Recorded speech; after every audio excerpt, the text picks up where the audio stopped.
Juan Pablo Vojvoda vai permanecer no Fortaleza até o final do seu contrato, até o final de 2025, pelo menos é o que diz a nota oficial divulgada pelo clube nesta segunda-feira, a fim de talvez dar panos quentes no clima que o Fortaleza vive, garantindo a estabilidade do treinador até o final da temporada. Existem alguns aspectos que a gente precisa falar sobre essa permanência de Vojvoda e a gente vai começar daqui a pouco aqui no canal do Caio Costa. Mas antes eu queria agradecer a cada um de vocês que estão inscritos por aqui.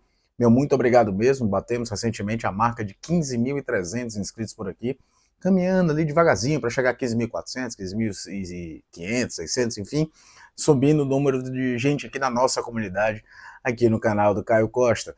Queria pedir de coração também que você deixe o like, deixe o hype, porque é muito importante para o crescimento do canal, para que o vídeo chegue a mais pessoas e a gente possa continuar falando sobre futebol por aqui. Sobre a permanência de Vojvoda, existem alguns aspectos bem interessantes para a gente analisar passo a passo sobre a permanência do treinador no cargo. Como eu falei no vídeo anterior, não era nenhum absurdo o Fortaleza imaginar uma troca de treinador. Digo até logo no início do vídeo que eu não consigo imaginar que estivesse decisão errada, seja ela qual fosse. Seja a permanência, que era o que eu faria, mas muita gente pode dizer que não, mas também não vejo nenhum absurdo que ele balançasse no cargo. Afinal de contas, apesar de todo o lastro que o Vojvoda tem no Fortaleza Esporte Clube, é o maior treinador da história do clube, mais de 300 jogos à frente do tricolor, a temporada é toda muito ruim.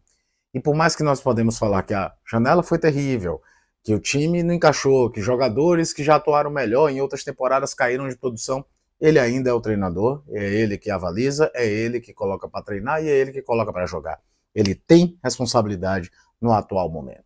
Então eu não consigo crucificar a diretoria do Fortaleza se ela imaginasse que neste momento, uma pausa de um mês que o Campeonato Brasileiro dá, que a temporada dá para a Copa do Mundo de Clubes, imaginasse que fosse o momento ideal para uma troca. Afinal de contas, você teria tempo suficiente para o novo treinador, possível novo treinador, avaliar o elenco, imaginar que posições você tem de maior carência, o que ele poderia fazer para mudar o cenário, que tipo de jogador que ele poderia contratar, pedir a contratação, enfim, daria para entender e era talvez o caminho mais fácil a ser traçado. Então não daria para criticar a diretoria do Fortaleza se ela optasse por uma troca de treinador, acabando o que é o segundo trabalho mais longevo do futebol brasileiro na atualidade, entre os principais clubes, atrás apenas do Palmeiras, que tem o Abel Ferreira há mais tempo no comando.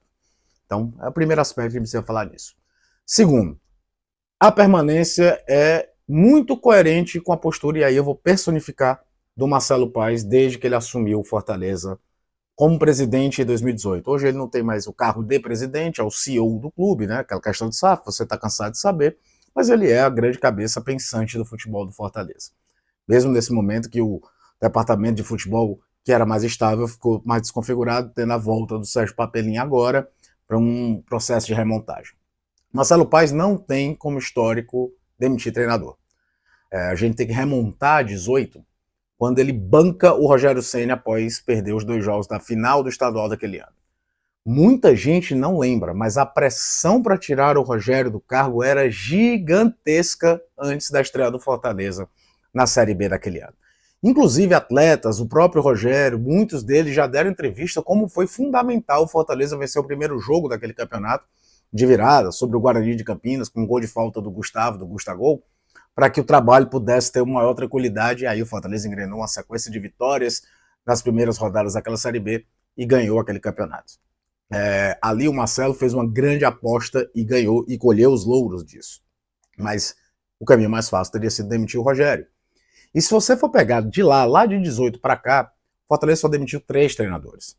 Demitiu o Zé Ricardo que assumiu quando o Rogério foi para o Cruzeiro, por opção dele, Rogério.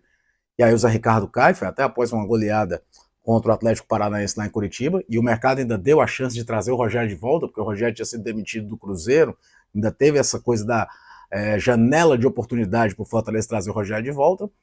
Rogério sai para o Flamengo em 2020, vem Marcelo Chamusca, os resultados não vieram, o time também não estava jogando bem, o Fortaleza brigando para não cair, o Chamusca é demitido, veio o Anderson Moreira.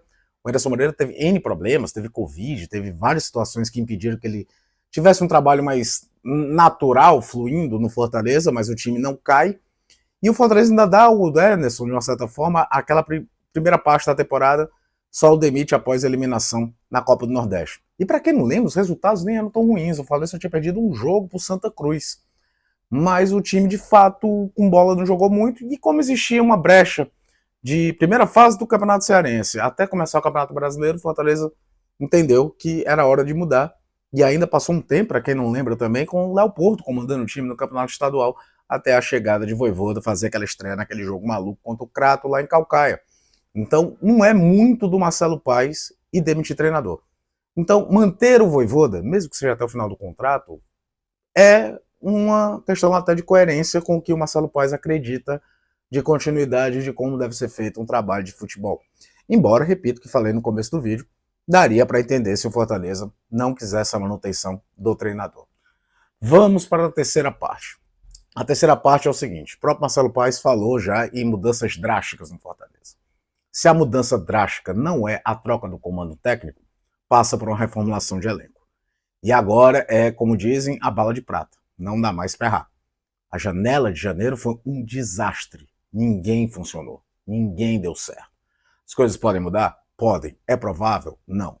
É muito difícil imaginar esse pessoal que chegou, aproveite o mês aí de folga, volte voando. O Fortaleza precisa dar uma reoxigenada no elenco. Aos poucos, as saídas estão aparecendo, né? O Fernandes saiu, Tite saiu, Pedro Augusto pode estar indo ou para o esporte ou para o juventude, enfim. Mas é preciso ver quem está chegando. E o primeiro sinal de quem chegou não fez muito sentido, né? Porque o Rodrigo só jogou 11 minutos contra o Flamengo, depois nem no branco ficou, e o Matheus Pereira não foi usado na partida no Santos, um jogo em que o Fortaleza terminou o jogo com 4 substituições, o que é raríssimo na gestão Vojvoda, não completar 5 substituições. Então os dois primeiros sinais desses dois jogadores, principalmente, não foram dos melhores no sentido, será que o Vojvoda aprovou ou não? E o Fortaleza não tem o direito de errar nessa próxima janela. Se aposta no comando técnico, tem que trazer gente para reoxigenar também o grupo, deixar um time mais competitivo. Lembrando que a volta desse período, ela já vem muito forte, porque Copa do Nordeste contra o Bahia, jogo eliminatório, Clássico Rei, depois tem 5 jogos do Campeonato Brasileiro, 4 jogos do Campeonato Brasileiro que o Fortaleza está ainda na zona de rebaixamento, para depois vir o mata-mata contra o Vélez.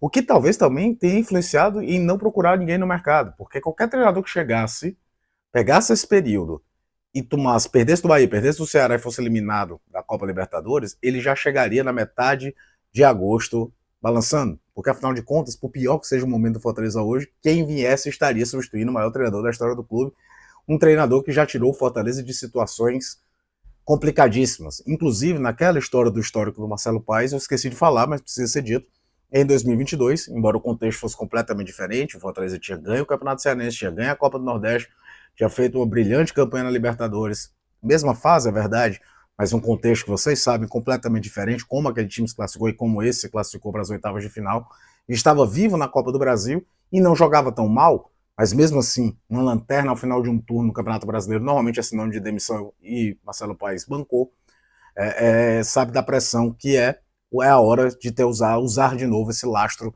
do Vojvoda e essa coerência do Marcelo Paes. Vamos ver as cenas dos próximos capítulos. Como vai ser feita essa renovação de elenco? Quem vai chegar? Se essas mudanças serão de fato drásticas para que o Fortaleza consiga apresentar um futebol minimamente convincente após a Copa do Mundo de Clubes. Fato é que faria sentido a demissão, faz sentido pela cabeça e pelo histórico do principal dirigente do Fortaleza a manutenção. O Vojvoda agora vai usar de vez o seu lastro de já ter conseguido sair de situações complicadas e de deixar o Fortaleza competitivo, com o desafio do tamanho do mundo ainda ao longo do restante da temporada para fazer valer isso tudo. Enfim, o Fortaleza fez sua aposta, as cartas estão na mesa e vamos conferir como é que isso vai ser feito dentro de campo. De novo, agradecer a cada um de vocês que está por aqui. Meu muito obrigado mesmo. Queria de coração de novo pedir que você deixe o like, deixe o hype. E me segue lá nas redes sociais, está lá no Instagram, @CaioCcosta_. A gente pode trocar muita ideia sobre futebol por lá também. Fica de olho, estou falando sobre futebol o tempo todo por aqui.